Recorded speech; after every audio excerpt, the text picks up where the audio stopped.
प्यारे बच्चों, पिछली कक्षा में हमने नातेदारी के बारे में पढ़ा। हमने ये जाना कि नातेदारी किसे कहते हैं। नातेदारी को इंग्लिश में किनशिप कहते हैं, आप सब भली भांति जानते हैं। तत्पश्चात हमने ये जाना था कि नातेदारी के कौन कौन से प्रकार हैं, जिसमें हमने मूलतः 2 प्रकारों की चर्चा की थी, रक्त संबंधी और विवाह मूलक संबंधी। इसके पश्चात हमने नातेदारी के प्रकारों को भी जाना था कि नातेदारी के कौन से प्रकार हैं, कौन से कार्य हैं। आज हम जानेंगे नातेदारी के अंश भेद को। ये विश्वास करती हूँ कि पिछली कक्षा में यानी कल जो मैंने आपको पढ़ाया था, जो समझाने की चेष्टा की थी और जिस संपूर्ण धरातल पर खड़े होकर हमने नातेदारी व्यवस्था के बारे में चिंतन और मनन किया था, आप सभी ने उसे समझने की चेष्टा की होगी। और जैसा कि मैंने आपको पूर्व में भी कहा था और यहाँ तक कि मैंने द्वितीय वर्ष के छात्र छात्राओं को भी कहा था कि ये लगातार प्रयास करने के बाद ही हमें सफलता मिलती है। और यहाँ प्रयास करने की श्रेणियाँ हमने 3 हिस्सों में विभक्त की हैं। हमारे PDF नोट्स जो कि आपको आपके लिए बनाए गए व्हाट्सएप ग्रुप पे शेयर किए जाते हैं, तत्पश्चात आपके साथ वीडियो शेयर किया जाता है और उसके बाद आपको कुछ असाइनमेंट्स दिए जाते हैं। ये श्रेणीवार प्रक्रिया है और इस श्रेणीवार प्रक्रिया का उद्देश्य स्पष्टता ये रहता है कि आप पहले PDF नोट्स को पढ़ें, फिर वीडियो को सुनें, फिर पुनः PDF नोट्स पढ़ें और एक बार पुनः वीडियो को सुन लें। अगर आपने सिर्फ इन दोनों प्रक्रियाओं को 2-2 बार दोहराया तो मैं विश्वास से कहती हूँ कि लगभग 75% कोर्स तो आपका यूं ही पूरा हो जाएगा और बचा हुआ जो आपका कोर्स है, अगर आपने असाइनमेंट्स को पूरा किया तो वो भी कंप्लीट हो जाएगा। और आशा करती हूँ कि आप मेरी बात के मर्म को समझने की चेष्टा करेंगे कि मैं आप लोगों से क्या कहना चाह रही हूँ और उसी अनुरूप आप अपनी तैयारी को अब कम से कम अब समय हो गया। देखिए, आपकी ये कक्षाएं जो इसे ऑनलाइन कक्षा कहना तो एग्जैक्टली सही नहीं होगा, क्योंकि ऑनलाइन कक्षा में तो हम रूबरू आमने सामने होते हैं, पर ये ऑनलाइन कक्षा का ही एक दूसरा स्वरूप है। इस प्रकार की ये जो कक्षाएं हैं आपकी जुलाई बिल्कुल रेगुलर जो क्लासेस होनी है, एक दिन भी बिना नागा हुए, सिर्फ संडेज को छोड़ दें या जो गवर्नमेंट हॉलीडेज़ हैं उन्हें छोड़ दें, तो जुलाई, अगस्त एंड सितंबर 3 महीने कंप्लीट हो गए और आप लोगों का लगभग 70% 60 से 70% कोर्स भी कंप्लीट हो चुका है। तो अब ये हाई टाइम है कि आपको पढ़ाई शुरू कर देनी चाहिए। तो चलिए, आज हम नातेदारी व्यवस्था जो हम पढ़ रहे हैं उसकी द्वितीय कक्षा में नातेदारी के अंश भेद को जानने की कोशिश करते हैं कि अंश भेद क्या है। तो बंधुत्व व्यवस्था भी कहते हैं नातेदारी व्यवस्था को। तो बंधुत्व व्यवस्था में सभी स्वजनों के बीच समान रूपी संबंध नहीं होते हैं। ये चीज़ बिल्कुल स्पष्ट है। किन्हीं 2 स्वजनों के बीच अन्य स्वजनों की अपेक्षा अधिक निकटता होती है।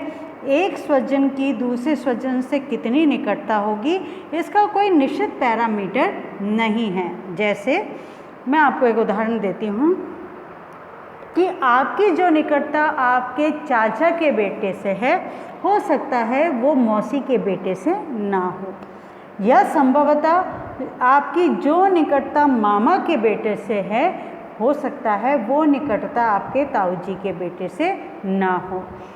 तो ये कोई एक निश्चित पैरामीटर नहीं है कि आपकी किससे कितनी अधिक निकटता होगी, परंतु सभी से समान निकटता होना थोड़ा सा मुश्किल काम है।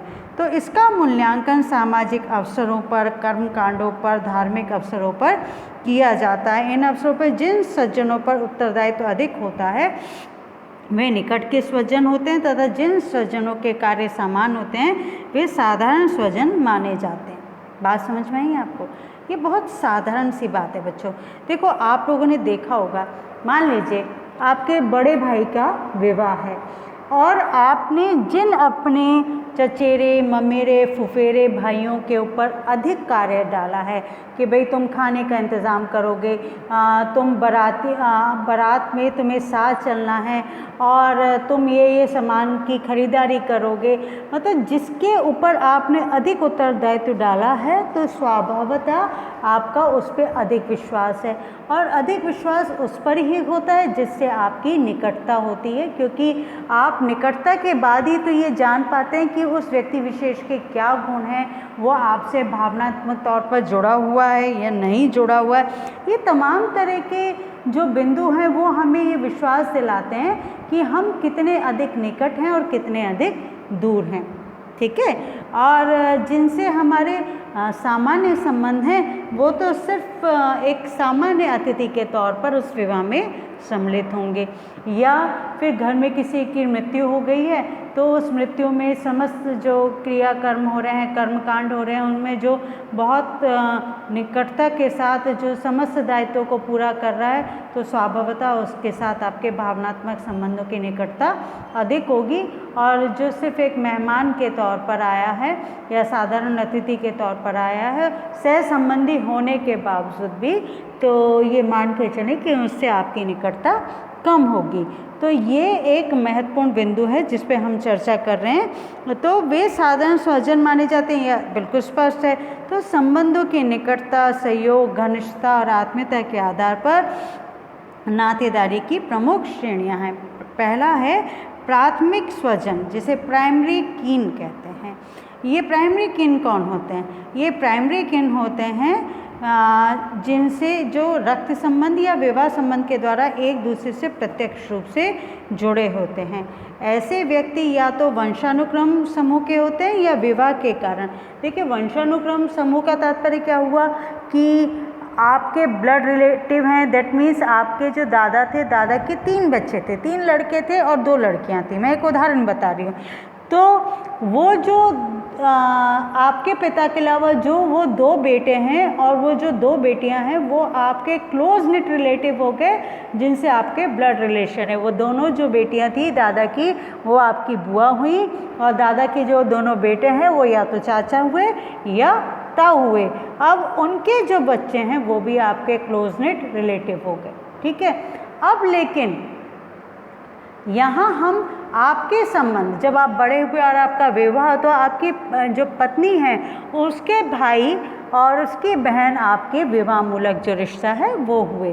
तो पहला जो प्राथमिक स्वजन है, यहाँ रक्त संबंधी या विवाह संबंधी दोनों ही प्रत्यक्ष रूप से जुड़े होते हैं। ऐसे व्यक्ति या तो वंशानुक्रमिक समूह के होते हैं या विवाह के कारण उनका संबंध स्थापित होता है। ऐसी दुबे ने 8 प्रकार की संबंध श्रृंखला इस जो प्राथमिक स्वजन है उसमें उसकी चर्चा की है। और वो कौन कौन से हैं? पिता पुत्र, ये बेटा याद करना पड़ेगा आपको, थोड़ा सा इसको याद करने की, कंठस्थ करने की कोशिश कीजिएगा, क्योंकि प्रश्न कई बार आ जाता है कि प्राथमिक स्वजन की जो श्रेणी है उनके नाम लिखें, तो आप बिना याद करे ये संभव नहीं हो पाएगा। तो यहाँ आप क्या लिखेंगे? पिता पुत्र, माता पुत्री, पिता पुत्री, माता पुत्र, भाई भाई, बहन बहन तथा भाई बहन प्राथमिक स्वजन हैं तथा पति पत्नी विवाह द्वारा स्थापित संबंधों के आधार पर स्वजन बनते हैं, ठीक है। अब इससे तो मुझे नहीं लगता बहुत विस्तार से समझाने की आवश्यकता है। इसके बाद हम बात करेंगे द्वितीय, सेकेंडरी किन। तो ये द्वितीय स्वजन कौन कौन से हैं? इस श्रेणी के अंतर्गत वे स्वजन आते हैं जिनका संबंध व्यक्ति के प्राथमिक स्वजनों के माध्यम से स्थापित होता है। यानी जो व्यक्ति प्राथमिक स्वजन के प्राथमिक स्वजन होते हैं उन्हें द्वितीयक स्वजन की श्रेणी में सम्मिलित किया जाता है। ऐसे स्वजनों के साथ हमारा प्रत्यक्ष संबंध नहीं होता, परंतु हमारे प्राथमिक स्वजनों के साथ उनका प्रत्यक्ष संबंध होता है। रक्त संबंधियों में भाई के साथ हमारा प्रत्यक्ष संबंध है, अर्थात वो हमारा प्राथमिक स्वजन है। उस भाई की पत्नी को का भी विवाह संबंधी होने के नाते भाई के साथ प्रत्यक्ष संबंध है, अर्थात भाई और उसकी पत्नी आपस में प्राथमिक स्वजन है, परंतु भाई की पत्नी के साथ हमारा जो संबंध है वो भाभी का है, तो मेरा प्रत्यक्ष संबंध नहीं है, इस कारण वो द्वितीय स्वजन है। और इस प्रकार मेरा भतीजा भी मेरा प्राथमिक स्वजन का भाई का प्राथमिक स्वजन है, तो मेरा द्वितीय स्वजन हुआ। इस प्रकार चाचा, बहनोई, साला आदि द्वितीय स्वजन की श्रेणी में आते हैं। कुछ समझ में आया? नहीं आया? चलो समझाते हैं। अब आपके परिवार से ही लेते हैं, ठीक है। अब मान लीजिए आपके पिता आपके क्या हुए?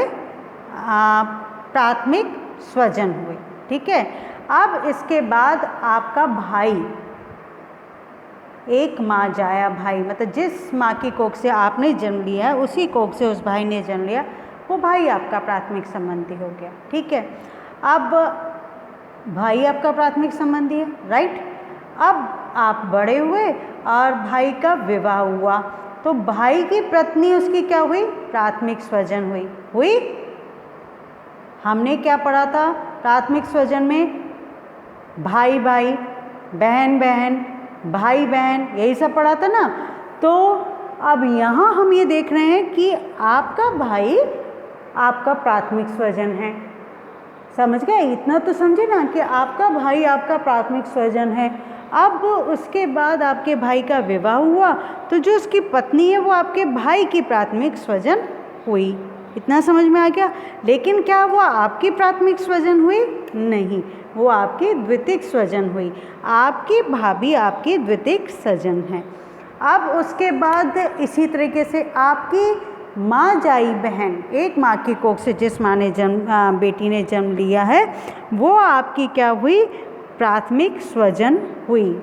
प्राइमरी कीन है वो, है ना। लेकिन आपकी बहन का जो पति है, बहन का विवाह हुआ, बहन का पति, उसका तो प्राथमिक स्वजन है, लेकिन आपका प्राथमिक स्वजन नहीं है।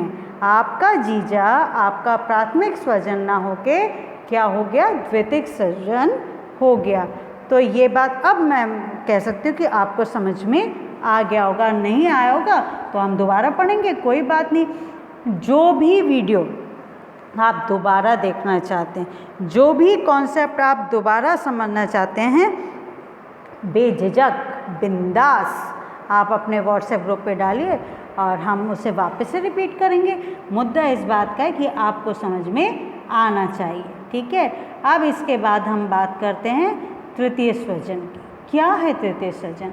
इस श्रेणी में वे स्वजन हैं जो हमारे द्वितीय स्वजनों के प्रथम श्रेणी के स्वजन हैं, अर्थात जिन स्वजनों से हमारा संबंध तृतीय श्रेणी का होता है, वह जैसे साली की पत्नी। अब इसको समझते हैं। देखो कैसे समझाऊँ आपको जिससे बहुत आसानी से समझ में आए। मान लीजिए अभी तक हमने जो पढ़ा, आप हैं, आपका सगा भाई क्या हुआ? आपका प्राथमिक स्वजन, राइट। अब आपका सगा भाई आपका प्राथमिक स्वजन हुआ और आपकी भाभी क्या हुई? आपकी द्वितीयक स्वजन हुई, ठीक है। अब उसके बाद आपकी भाभी द्वितीयक स्वजन हैं, लेकिन यहाँ पर जब हम बात कर रहे हैं तो जैसे आपकी भाभी का जो भाई है वह क्या हुआ? आपका तृतीयक स्वजन हुआ।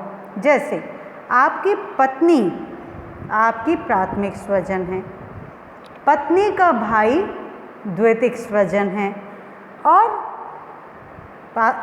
जो आपकी पत्नी का भाई है वो क्या हुआ? आपका साला हुआ, ठीक है। अब जो साले की वाइफ है वो आपकी तृतीयक स्वजन हुई। थोड़ा सा मुश्किल है? नहीं है, इसको बहुत सहसा से समझे। आपकी पत्नी आपकी प्राथमिक स्वजन है, प्राइमरी कीन, विवाह संबंध से, ठीक है।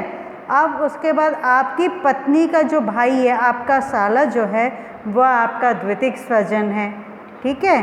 और आपके साले की पत्नी आपकी तृतीयक स्वजन हुई। मोडॉक ने इस बारे में बहुत विस्तार से चर्चा की है और कई बार आपके 2 अंक का ये प्रश्न आता है, तो इस बात को थोड़ा सा ध्यान से सुनिएगा कि इस प्रकार की नातेदारी श्रेणियों को इसी आधार पर हम आगे बढ़ा सकते हैं, परंतु जैसे जैसे नातेदारी की श्रेणियां आगे बढ़ती हैं वैसे वैसे सहयोग, घनिष्ठता तथा आत्मीयता का अभाव होता चला जाता है, ये स्वाभाविक है। तो मोडॉक ने अपनी पुस्तक सामाजिक संरचना में नातेदारी की श्रेणियों का वर्णन करते हुए बताया कि एक व्यक्ति के लगभग 8 प्राथमिक स्वजन, 33 द्वितीयक स्वजन और 151 तृतीयक स्वजन हो सकते हैं। तो ये प्रश्न आता है, सामान्यतः पूछा जाता है कि मोडॉक ने सामाजिक संरचना में नातेदारी की कौन कौन सी श्रेणियों की बात की है। अब मैं एक और उदाहरण बताती हूँ। मान लीजिए मैं मतलब आपके सामने बैठी हूँ, आपकी टीचर। मेरे पति मेरे प्राथमिक स्वजन हुए, उनकी सगी बहन मेरी अर्थात मेरी ननंद, वो मेरी क्या हुई, द्वितीयक स्वजन हुई। अब मेरी ननंद के जो पति हैं अर्थात नंदोई, वो मेरे क्या हुए, तृतीयक स्वजन हुए। जो आत्मीयता मेरे पति से है, उस आत्मीयता का अंश थोड़ा सा कम हो जाएगा मेरी ननंद से, और ननंद से जो मेरी आत्मीयता है वो थोड़ा सा एक अंश कम हो जाता है मेरे नंदोई से। तो ये एक स्वाभाविक सी बात है कि जहाँ जितनी अधिक घनिष्ठता होगी, प्राथमिक स्वजनों में जितनी निकटता और घनिष्ठता होती है वो द्वितीयक स्वजनों में नहीं देखी जाती, और द्वितीयक स्वजनों में जितनी घनिष्ठता और निकटता देखी जाती है वो तृतीयक जो श्रेणी की स्वजनता है उसमें नहीं देखी जाती। अब इस बात को हम यहाँ पर जब डिस्कस कर रहे हैं, हम बातचीत कर रहे हैं, तो आप ये याद रखिएगा कि मोडॉक ने नातेदारी की तीनों श्रेणियों की बात की है, जिसे आपको याद रखना है। अब वंशानुक्रम से अभिप्राय क्या होता है, ये आपको समझना है कि एक व्यक्ति तथा उसके पूर्वजों के बीच पाए जाने वाले सामाजिक संबंध, ये नातेदारी संबंधों को निरंतरता प्रदान करते हैं। वंशानुक्रम एक पीढ़ी से दूसरी पीढ़ी का सीधी ऊर्ध्वाकार रेखा से जुड़ना प्रदर्शित करता है, और पूर्वज व्यक्ति से जुड़े व्यक्ति को वंशज कहा जाता है। जैसे एक पक्षीय, द्विपक्षीय, उभय पक्षीय, ठीक है। अब एक पक्षीय वंशानुक्रम में व्यक्ति माता या पिता दोनों में किसी एक के साथ संबंधित माना जाता है और उसी के अनुरूप उसे अधिकार प्राप्त होते हैं। आप भली भांति इस बात को लेकर परिचित हैं कि जब मैंने आपको विवाह और परिवार के बारे में दोनों अवधारणाओं को पढ़ाया था, तब मैंने मातृ सत्तात्मक परिवार के बारे में भी बात की थी और पितृ सत्तात्मक परिवार के बारे में भी बात की थी। और स्पष्ट है कि हम यहाँ पर उसी बात की बात कर रहे हैं कि व्यक्ति एक पक्षीय वंशानुक्रम में या तो पिता के वंश से पहचाना जाएगा या माता के वंश से पहचाना जाएगा। आधुनिक हिंदू परिवारों में मूलतः पितृवंशीय क्योंकि भारत में परंपरा पाई जाती है, परंतु कुछ आदिम समाजों में मातृवंशीय परंपरा भी देखने को मिलती है। ठीक है, अब इसके बाद हम बात करते हैं द्विपक्षीय वंशानुक्रम की।